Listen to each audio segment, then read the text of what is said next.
It's 4 p.m. We're bringing you developing news. And the stories behind the headlines. This is StarCon. I'm Patrick Paez. I'm Ed Lingao. Here are some stories we're watching this Golden Monday, August 5. Senate Majority Leader Francis Tolentino has resigned from Partido Demokratiko Pilipino or PDP. Wala na pong laban. His main reason for leaving, significant differences over the party's stance on the West Philippine Sea. He also cited concerns that the PDP's approach to foreign policy might undermine the 2016 arbitral ruling. The Philippines and Germany are planning a broader defense cooperation agreement. This was announced by Defense Secretary Gilbert Teodoro and his German counterpart Boris Pistorius. The agreement is said to expand the scope of mutually beneficial partnerships into new areas. And authorities are investigating sunken motor tankers Terra Nova and Jason Bradley, as well as grounded motor vessel Mirola 1. This is to determine if they were involved in oil smuggling activities.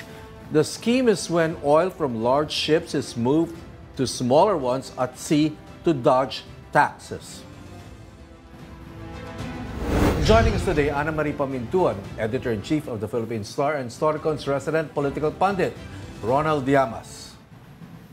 Hi, happy Monday, everybody. Happy Monday. Happy talaga, good news ngayon. Ami, may laman ba ang front page layout ng Philippine Star other than Carlos Yulo? Yan. Baka mamayang gabi yung kay Obiena inaabangan namin. Medyo late na. Mamaya pa yun. Mamaya pa yun, medyo late. Hindi kayo magsasara ng pahina hanggang alas 2? Baka mag-stop the presses ang Philippine Star. We haven't heard about that nag-aabang kami. Magsi-city edition kayo. Oo, late edition. Nagre-reserve City kami. edition? Stop the presses. Sumisigaw ka pa ba ng gano'n, Ami? Stop the presses. Hindi, pagka ganyang may inaasahan, nagpapareserve na kami ng ng extra copies. Para siguradong kung sakasakali lang. Yung sinisigaw.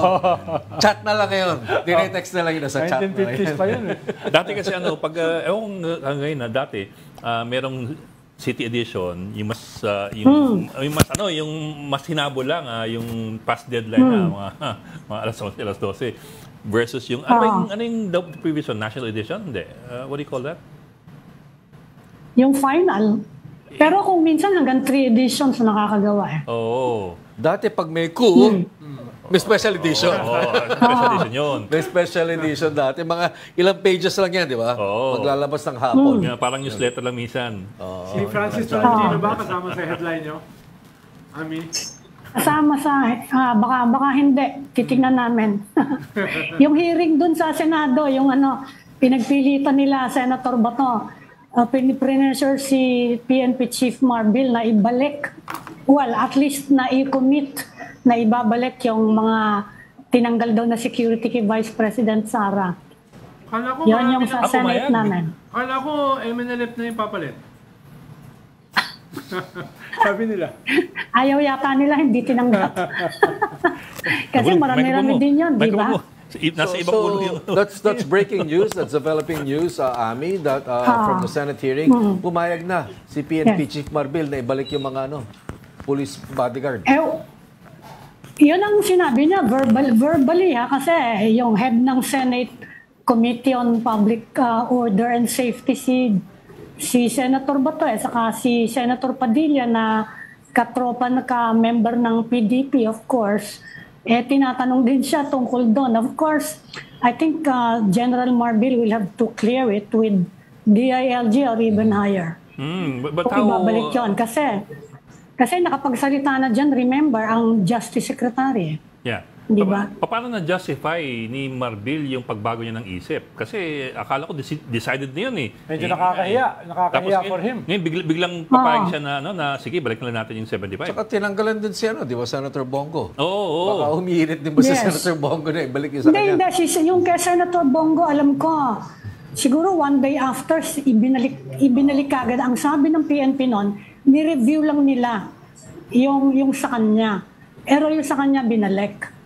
Pero eto, talagang tinanggal. Parang ang sinabi ni General Bato, alam mo talaga namang maraming mga serious threat si Vice President. Baka naman po, hindi naman ito wasn't exactly bamboozling, ano? Kaya lang, kung ikaw yung hepe ng Senate Committee on Public Safety. Ng Senate Committee, syempre may pressure yun. Tapos tinatanong pa ni Senator Padilla, may political pressure ba dyan? Bakit tinanggal? Ganon. Sabi, di sinabi niya, sige. Bamboozling nga. Pakiusap naman. It sounded like a request. Lalo na, Ami, parating ang budget hearings. Yun na nga, kaya nga gano'n eh, hindi parating ba? ang budget hearings. Although, kung ako nga si General Marbil, Ikaw talaga. Malicious ka talaga. pwede naman sabihin ni General Marbil na dahil medyo importante ang isyong yan and it involves the Vice President, pwede niyang sabihin, I will have to get clearance from my superiors, hindi ba? Yun ang Pwede lasot naman niya. yan. Magpapaalam pa rin. Hindi niya sinabi yun pero pwede niyang sabihin yun. Pero Bok, Na- may maganda story ang Mindanews. Ito, sa Mindanews 4 days ago. Davao 6 Moro tribes volunteer 120 security personnel Yan. for VP Hindi, Sara. yung mga, yung Akala mga mo, clans, akala mo, Moro MNLF tribes and the talaga. clans. of Davao City. Kasi if you read the lead ng Mindanews, the city's Dateline Davao, the city's 6 Moro tribes have expressed full support to send 120 volunteers to act Yes. as security personnel for Baka- VP Sara. Baka may tigagatlo lang na representative ng tribo na yun. Moro tribes na agad eh. Ikaw talaga. Binasa ko lang ang story ng Ang Mindanews. tawag dyan, misrepresentation, no? Pero yung meron ng ganung daw, story last 120. week hindi ba? The clans and the MNLF, yun na nga, nagbo-volunteer nga sila kung gusto lang naman. Pero So, baka hati-hati hindi yan pa, Hati-hati ang MNLF eh. Yan na nga. Ibang faction. May Farouk Hussein, may Muslim Insema, no? kahit Dati, na nga yung clans, di ba? dati nung buhay si Jikiri, may sarili yan. Si So, Yusuf. may iba pa yung mga integration, yung mga integrated, ng mga MNLF. So, ang daming kwan dyan. Iba-ibang mga faction yan. Actually, ano yun many National Liberation Fronts. So, yeah, makikinig sa MLF. Joke lang yun. Actually, Si nililinaw Edgar lang yung natin. Chedling ka. Buti na lang marami kang kilala doon. Di ba? Tumira ako dati dyan Ami, tumira ako sa Basilan, Sulu, Zamboanga eh. Kaya kabisado ko yung mga tribo na yan. parang Sila pati nag-aaway, di ba? Sila matindi awayan ng mga yan. Tama. Can be really violent. parang parang 7 tribes of Israel, di ba? 7 tribo raw. Kaya, Teka. Wag naman away, misunderstandings. Rido yan Rido, it's a Rido. feud. It's a violent feud. Oh, okay. Iba yung Maranao, iba Balik na yung tayo sa Sama. Philippines. Baka saan tayo mapunta dyan? Hindi, nililinaw na natin. Baka sabihin kasi, Bibigyan na kitang pala, parang kuray ka na. baka sabihin ng mga tribo, represent nga sila eh. Saka syempre, binabantayan din natin ngayon. Ngayon yung first full day dapat, yung mga nagsuspend last week ng school opening, dapat today open na lahat 42 pa daw yung hindi pa rin nakapagbukas. Because of bad weather, ulan, landslide, baha, 42 pa rin. So hindi pa rin siya fully normalized. Nationwide yan Nationwide. Yan yung mga istoryang binabantayan natin. Okay. Going into this resignation of Senator Francis Tolentino, Ronald Diama, I imagine that, even before this announcement, we were counting Senator Francis Tolentino as part of the administration ticket Yes. already for the midterm. So Actually, it doesn't really come as a surprise. Last year pa siya nagbigay ng pahiwatig. Nung nagkausap nga kami sa bahay ng isang ambassador, sabi niya, sanay naman akong mag-isa Sanay naman akong kumampanyang independent. Kaya fast forward, yun nga yung nangyari. And that was last year. No? So, ito, siyempre, ang trigger dito, yung paghamon sa kanya ni PDP Laban President Robin Hood Padilla na alis ka na dyan sa as leader ng majority because you no longer represent the minority. Ang problema lang, nakalimutan yata ni Senator Robin Padilla na siya mismo ay member ng majority. No? At kasama siya sa nag-oust kay former Senate President Bumoto Siburi. siya. Bumoto siya doon. Di ba? Kaya baka lang naman nakalimutan niya. No? Kung nung binanatan niya si Francis Tolentino. Kaya siyempre, sumama rin na loob ni Francis, yung dati pa niyang inclination ay finormalize na niya. Nakalagay pa sa letter, demand, your demand, referring to Robin Padilla, Yes, that I yes. resign from Oo. the party. Oo. Pinagsabihan siya At, But it's also mentioning that one of the policy differences with PDP, no? We have to get used to not saying PDP laban anymore, no? With PDP, itong difference over West Philippine Sea policy. Yes. Senator Tolentino prefers what you call multilateral approach. Anong difference ito sa bilateral approach?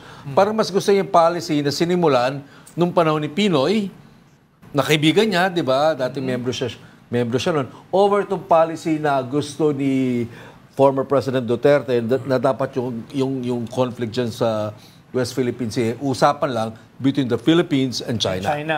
Ang gusto kasi ng China, no? Asia for Asians. Walang makikialam na... Asia for Asians. Walang mga Western powers na sasama. Nasasama, yes. Ang sabi naman ni Francis Tolentino, yung UNCLOS decision is global. No? It's United Nations Diba? So, kasama yan sa ating sinang-ayunan bilang miyembro ng United Nations at saka ng UNCLOS.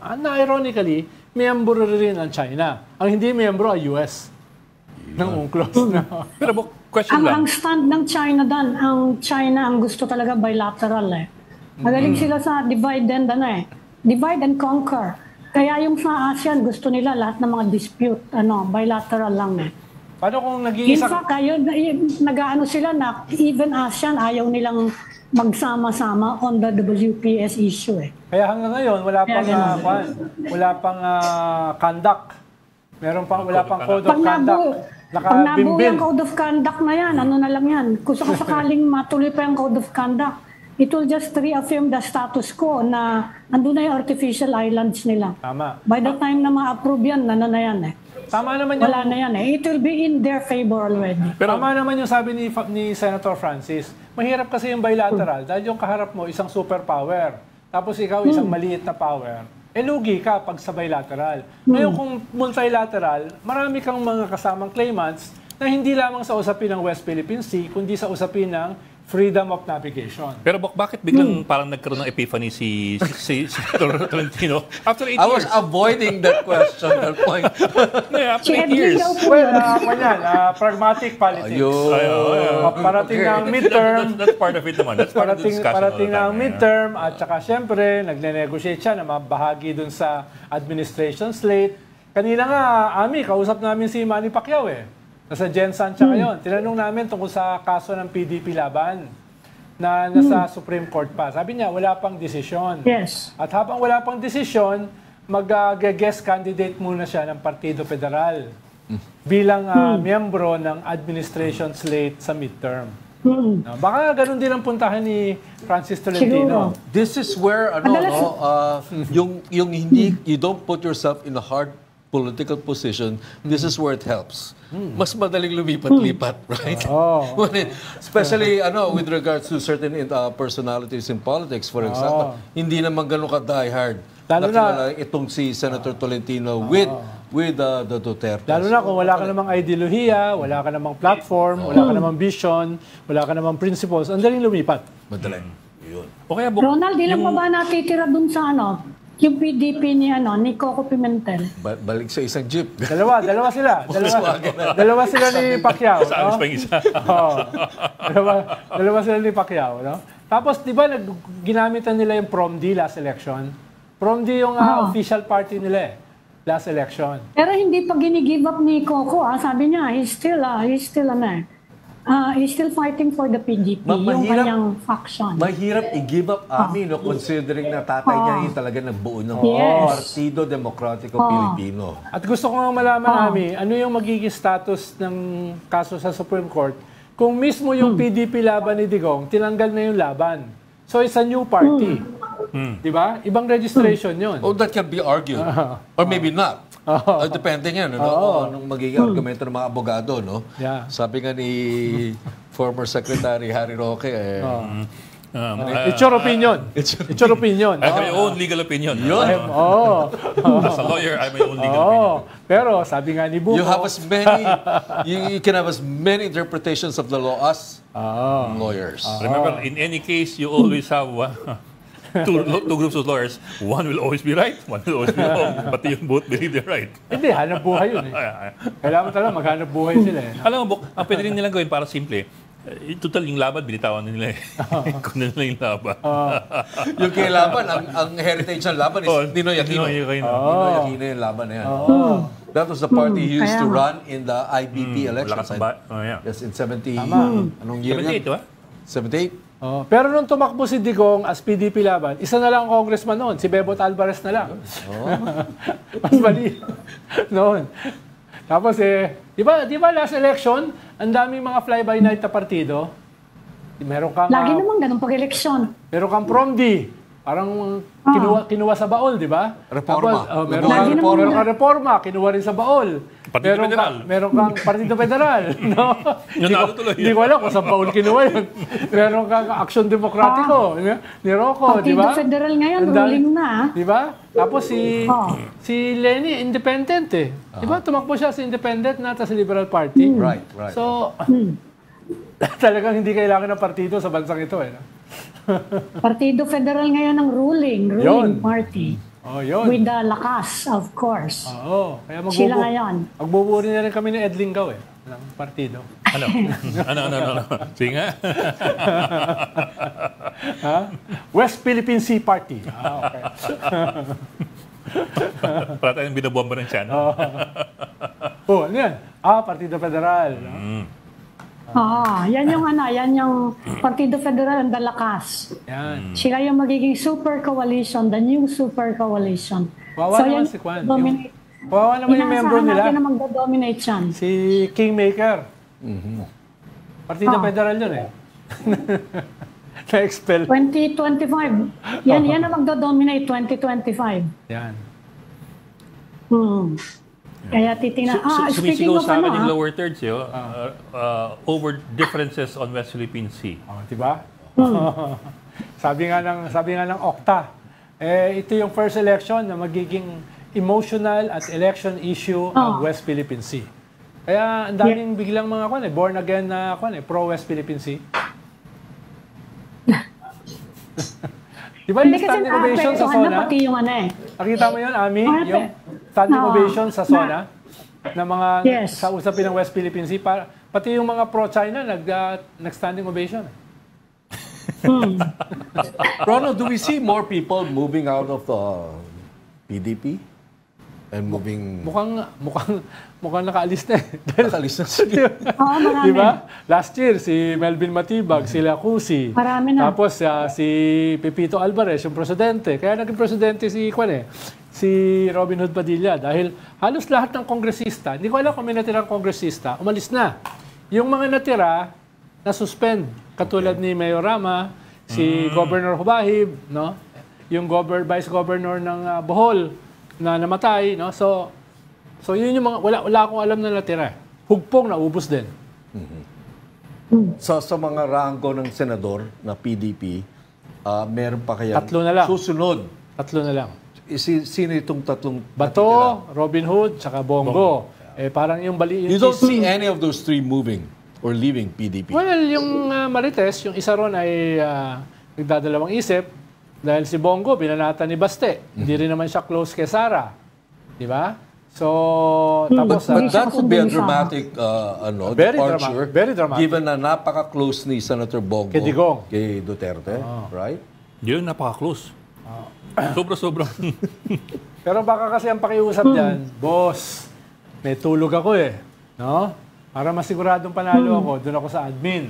Di ba? Pwedeng ganun yung pakiusap. May tulog ba siya? Dahil medyo mataas yung ano niya, yung sa survey. Yes. Well, sa PALS, bumaba siya from number 2 to number 6. Okay. Yung sa PALS, bumaba siya. Kaya baka ninenervyos sila. Si Bato, number 11 sa PALS. No? So, delikado yan, ha? Yung pag ganyan yung movement ng numbers mo. And there's still a lot of time, no? Ilang buwan pa, no? 10 buwan pa. To keep falling behind. Kumbaga, yun ang possibility. Tapos, of course, you can also move up. Tapos, syempre, sabi nga ni Ami, very powerful yung incumbent. Very powerful yung ruling party. Dahil hawak na lahat eh. So yung, halimbawa, by filing of candidacy sa October, pag makita ni Bongo na siya ay number 8, number 9, number 10, tapos si Bato number 12, delikado yun. How about Senator Bato? What are the chances of him leaving? Or should he? I mean, Hindi siguro. Leaving for PDP. Akala ko leaving for ICC. Pwede kasi siya mag-leave eh. Ayun, oo. Papunta ka ICC. Hindi siguro. Okay, he has said that he's Kasundo willing niya pareho to... siya kasundo niya pareho si President Duterte and Vice VP Sara. Unlike Bato. Unlike Bongo. Hindi siya. Maiiwan yan. Tama. At the same time, there's pressure coming from that ICC case, an Yes. ICC investigation. I understand from Ami last week that he has indicated na, he's okay to talking or giving a testimony to ICC. So may mga ganong Yes. factors playing out. No? We know that we don't have in possession any information in this, pero we're just trying to map out what are the possible responses tsaka outcomes given yung mga all these political dynamics at play. Yes. So, Tingin ko si Bato yung nag-iisa na hindi pwedeng bumaliktad sa usapin ng ICC. Dahil kasama siya sa principal. At siya yung architect ng Tokhang. so you don't think the ICC itself is interested in getting Bato as a No. witness? No. I'm almost sure. Ano yan? from hearing from the adult in the room ba yan? Or from... Okay na yun. Yun, no? Okay na. Baka mamatubato na naman tayo dito. Papagalitan na naman. Parang hindi niya rin alam exactly si Senator Bato, hindi rin niya alam kung anong mangyayari. So hindi pa rin niya alam exactly kung anong gagawin niya. In case, so yung sinabi lang niya, kung interviewin ako, I will talk to them. Actually, Just para lang hindi daw disrespectful, di ba? yung huli nating Yung na-imbita siya sinabi niya. rito, ang sabi niya, hindi papasok ang Interpol dahil miyembro ang PNP ng ating Interpol. So, yun ang sabi niya rito sa Storycon. Parang nagbago lang yung sitwasyon. Actually, technically tama siya eh. Hindi papasok Interpol dito. Kasi the Interpol will They issue don't a need red to be here, notice. right? Pag lumabas siya, The Interpol issues a red notice asking us, our PNP, to make the arrest. Pero ang context ng sinabi niya, parang walang mai-implement na international warrant. Okay. Yun yung context ng kanyang sinabi.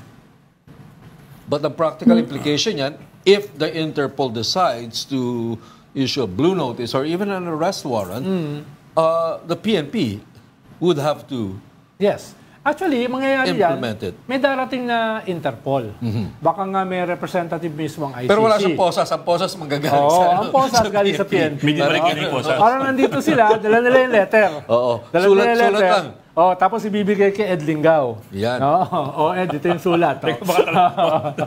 Seryoso yun. yung blue notice, hindi dito yun enforce, sa labas yun. Sa labas. Sa labas yung blue notice. Arrest lang dito. Sa labas, oo. So kung arrest, it's up to the government kung mag-cooperate. Sinabi na nga ni Justice Secretary Remulla, we are under obligation as a member of the Interpol not to block. We are not in the business of blocking Interpol business. Yes. Okay. So yun na yung policy ng ano. Actually, Ng gobyerno. it's a political statement. Yeah. Diba? It's a clear political Yes. statement. Pero yung red notice Kasi it's up to the government yung red notice, yun yung fugitive dun sa bahay na hindi bahay ni Harry Roque. Yun yung red notice yun Di ba? Yung nahuli dun sa bahay. Pero sa ano pa rin yun, up to the government kung papayagan mong arestuhin It's another organization, external organization. Kailangan meron buyer leave ng gobyerno. Pero sa mga sinasabi nila Menardo Guevara, nila Crispin Remulla, nakikita na natin kung ano yung takbo ng di ba? Oh. Kung ano Actually, yung takbo when you ng think about it, pag-iisip ng gobyerno. the officials could have just said that we will study it They could have just said that pero hindi Sinabi nila, we are not blocking Interpol for enforcing ICC arrest. Kaya it's a political statement. Kaya yun na yun. Yan siya. If you go to the Interpol website, it says there, yung red notice once issued by the Interpol, it's up to the the country or the state to determine yung validity, hindi validity, yung gravity o yung whether or not it will undertake the arrest. It cannot be pressured daw by any group, not even by Interpol. Yes. Parang hindi mo nakilala si Secretary Remulla, di ba? Gulat din ako eh. So, yun. Actually, yeah, interesting statements coming from Secretary Remulla. So, in the next few quite months, unexpected eh. in the next few months, going into the filing of candidacy, napaka-interesting na mga possible developments. Pero Wala ka naman na... si Isko Moreno, sigurado nang hindi tatakbo eh. Mukhang Manila na siya eh. Kaya masama loob ni Mayor Lacuna eh. No? Tapos sa Taguig, mukhang maglalaban na parehong Cayetano. Eh, magkapatid. Yung asawa ng kapatid at saka yung kapatid. No? At yung mga dati nilang kaalyado, katulad ng mga Zamora, ay mukhang nandun na sa kabila, sa kapatid. At mukhang yung Binay, na may 10 malalaking barangay, more than 30% ng populasyon ng Taguig, ay mukhang kakampi rin ng kapatid. So magandang laban to sa Taguig. This is what I meant. According to the Interpol, each country is free to decide the value of the red notice. Yes. The member countries apply their own laws on whether or Yes. not to implement the red notice. May isa pang tanong dyan na ipapa-follow up namin within the week. Anong gagawin ng gobyerno dun sa 3 pa na who are incumbent? Yung na Polcom Commissioner, nandun pa siya, yung Northern Luzon Police Commander, saka yung head pa ng Drug Enforcement Group ng Police. Siya ang head ngayon. Head pa, So no? yun yung papa-follow up namin. Siya yung chief ngayon. Appointed only last May. Sabagay, hindi pa naman siya classified noon as the suspect ng ICC.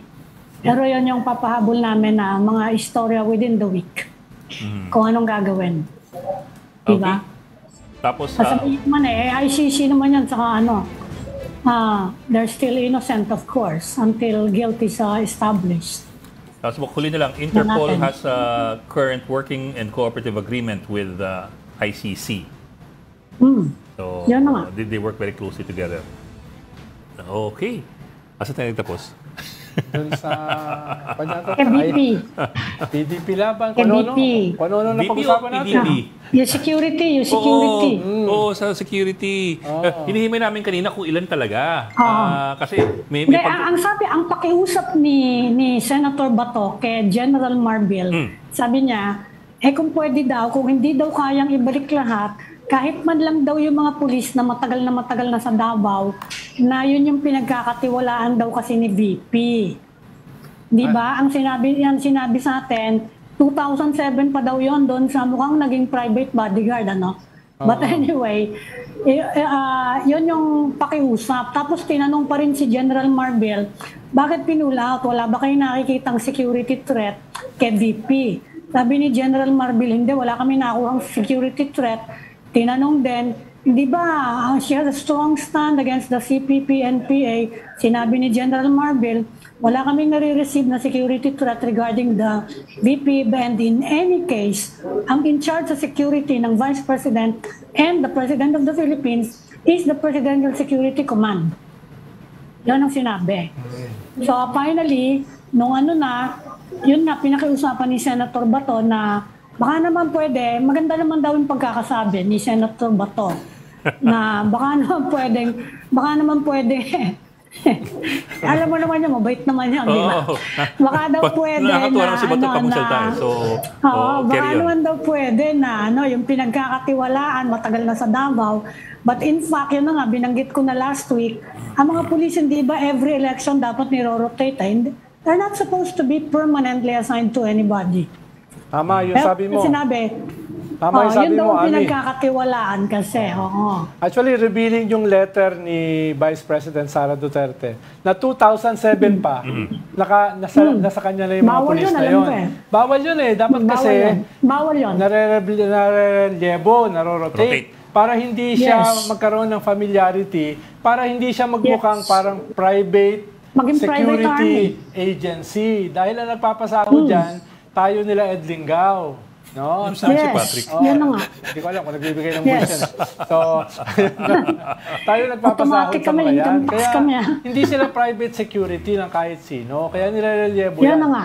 Actually, ang nagsulat ang sulat ng policy dyan, yung pumirma, yung tatay si Digong. Nabasa ko yun 2 days ago yung pinirmahan niya na pinagbabawal yung ganyan at sole responsibility ng PNP chief yung pagpapasya. So Yes. it was a Yeah, Duterte, national siya. Yeah. It's a Duterte policy.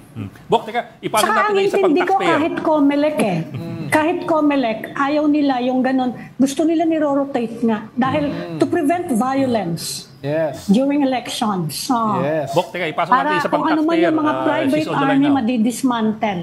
Sige. Si Camille Samonte, reporting from the Senate. Camille, nagbad ka na ng buwis? Hi, Camille. Nalituloy si Camille at pag-usapan natin.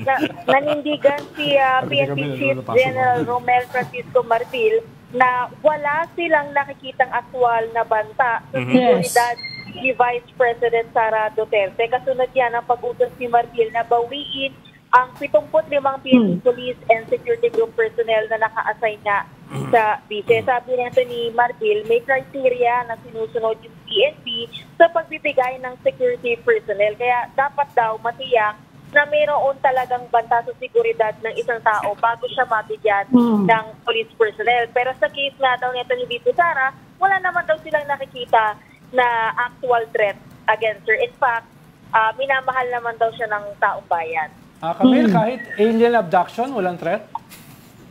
Talaga naman. Mama, umuo yan. Hindi, threat yun eh. Pero walang- Camille, bakit pumayag pa rin siya? Walang threat Yung sa pakiusap. Walang threat sa terorista. Di ba? So, Camille, pumayag siya dun sa pakiusap ni Senator Bato kahit man lang daw yung yung mga pinagkakatiwalaan ni VP Sara, ibabalik na niya. Nasagot niya, yes, sure, your chairperson. Di ba? Pumayag siya. Oo, Mika, unang pumayag na lang si Marfil nga na parang pagbigyan nga itong request ni Senator De La Rosa na payagan na lang daw na mamili itong si VP Sara na kasi daw yung mga tinanggal daw na mga security ayun pa yung mga taga Davao na matagal na kasama ng vice. Pero actually kasi itong nung natakal kasi ito ibang topic yung hearing pero doon kasi yung mga senador present at that time ay yung mga kaalyado ng mga Duterte which is Senator Bongbong, Senator Senator Ronald Rosa. Camille, so I suppose Bato and company they're seriously putting forward the argument that 350 security personnel yung matitira kukulangin pa for the VP. They really are putting that idea. isang batalyon.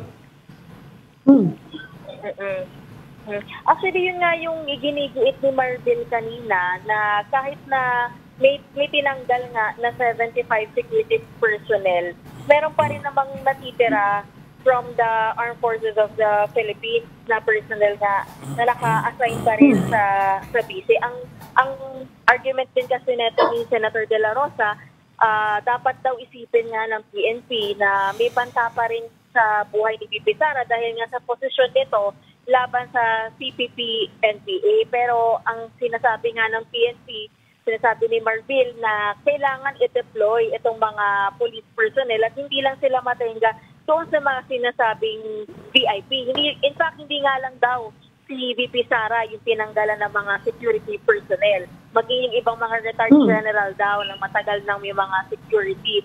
Kasi dapat daw nag-go through pala yan sa assessment every 6 months. So kung hindi naman na active yung threat na yan, wala na, then they don't need to have the security anymore. But if a presidential security command mag-request naman daw sa kanila, then they will give back or add security personnel to VP Sara. Yung PSC, yung Presidential Security Command, this is also the one assigned doon sa security rin ni Pangulong Bongbong Marcos. So sila po ang nagdedesisyon at nag-a-assess nga kung kakailanganin ng security personnel. So Camille, kung sasama yung 7 tribo, Gano'ng karami na? Parang di niya alam 7,000, alam mo niya. Yung 7,000. Hindi niya alam yan. Kami kasi, Hindi, may anong ginagawa ba doon exactly ni General Marbil? Ano bang session yon? Bakit nandun yung PNP chief? Nagsagawa kasi ng pagdinig itong Senate Committee on Public Order and Dangerous Drugs kaugnay dun sa operation na ginawa ng PNP sa pagsisilbi ng warrant of arrest laban nga dito kay Pastor Apollo Quiboloy. So, Quiboloy. yung mga members kasi ng Kingdom of Jesus Christ, umaalma nga dun sa naging proseso na masyado daw naging excessive. So, they invited PNP Chief Marbil to explain their side. Tapos binanggit mo rin kasi na yung iba tinanggalan ng escorts eh. There was a complaint earlier by Senator Bongo na tinanggalan siya ng escorts. Any idea kung ilan yung tinanggal out of how many? Actually, I also want to include that eh. Ilan originally, tapos ilan tinanggal, tapos may binalik ba? At kung official ba yun? O chismis lang? O chismis lang?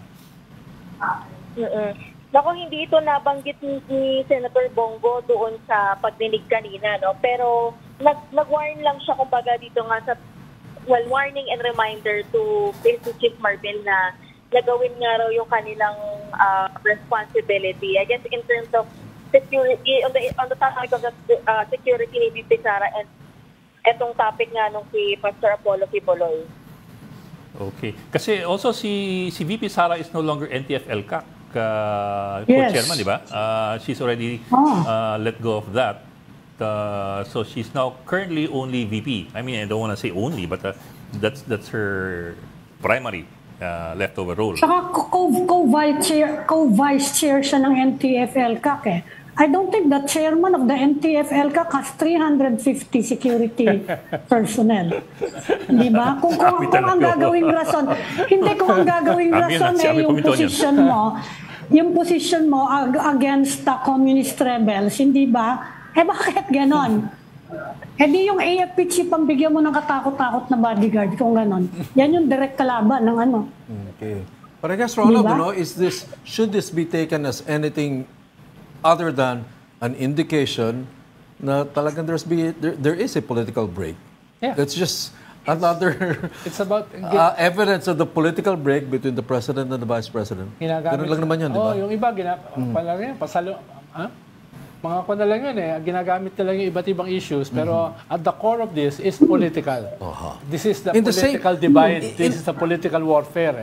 In the same way, at the outset, when she asked for her own VP security group, which was, not really part of what a VP gets, Yes. it was given to her. It's 3 to 4 times more than her predecessors. Isang batalyon yun eh, yung 4,450. At saka sariling security group. It was At called saka VP inamin ni Bato, yung matagal na sa kanya. Yun. As early as 2007. Nadamay na rin pati mga yun. As early as 2007 yung kailangan niya. Kaya clearly, it's more private So than I public. guess my next question is, wala na siyang confidential funds. Remember, on the first year, pumasa lang yun ng Kongreso na walang kaano-ano, right? Walang debate. Okay, walang debate. So, wala na siyang confidential funds, wala na siyang ganito kadami security group. Marami pa rin, pero binabawasan. What else? Pero if what else ang pwedeng another indication na talagang nagkakanya-kanyang If I were her, hindi ko na i-belabor tong issue ito. Yeah. Dahil magiging kwan pa to eh. Magiging target pa to sa kanya nung kanyang mga detractors, nung kanyang political enemies. Ano ba naman yung meron ka pang 350 plus na security? So that open letter was you wouldn't advise. Ill-advised. Yes, ill-advised. Dahil parang unhinged Parang unhinged ka eh. Parang nagalit ka, nilagay mo sa isang mahabang letter. Entitled. Usually, pag ikaw ay Vice President, hindi mo ipapakita yung sense of entitlement mo. Usually, pag ikaw ay Vice President, you rise above these things eh. Lalo na kung meron ka pang mahigit 350. I recall that right after the confidential funds were also similarly taken away, may statement din siya na medyo nag-backfire din, di ba? yung confidential fund Yeah, statement hindi niya. maganda yung handling ng confidential. Medyo binawi din niya yung reaction niya doon. Parang sense of entitlement again. Yeah, so we're seeing this again now. Yes. She's kind of repeating what was happened, her response, her action when the confidential funds were taken away. Ang dating kasi Camille, parang kang tinanong spoiled siya brat. actually, di ba? Nandiyan pa ba si Camille? Anya ba? Di ba? Si Tinanong Camille. siya. Sorry. Camille, tinanong siya, di ba, na tinanong si General Marbil, was there political pressure in your decision to pull out? Ano yung sinagot ni General Marbil? Ang sinabi nga nito ni Marbil na wala daw talagang political pressure dito nga sa decision na to kasi they just want to rationalize yung deployment nga ng PNP. In which, actually, Senator Bato de la Rosa, who is the former PNP chief, also agreed na itong mga police personnel ay dapat nga naman talagang mag-close na kailangan. Pero yun nga, sinasabi na kasi de la Rosa na meron pa rin na ito ni BP Sara. Pero si Marbil talaga, he was really saying na it's really just for deployment. Kasi mga graduate naman daw ito kanilang mga police personnel, so hindi pwedeng natatenga sila. At may mga cases din kasi sila recently na nahuhuli nila na nag-moonlight ng mga police personnel. So, minsan daw kasi doon nagsisimula. So, kaya gusto na nilang baguhin yung ganong sistema. Okay. Maraming salamat, Camille Samonte. News 5 Thank you, correspondent there Camille. at the Senate. Maraming salamat, Camille. Walang pressure. Kasi order na lang eh. Walang pressure. Walang pressure. Order na lang. But let's turn it around. There was political accommodation at the start when the security people were given. Actually, yun ang it was more an accommodation than a pressure to take out. Doon ang gagaling yung sense of entitlement. Nabigay na sa akin eh. As allies, but Ronald, as allies, these things happen. Yes, pero hindi ko while the alliance was still there. Pero hindi ko ma-imagine paano mo papakainin ang 450 na security ng Siopaw at saka pamami ng Gastos Mamulok. natin. Medyo mahal yun ha. Tapos actually, ng taxpayer. the best security, yung kakaunti pero magaling.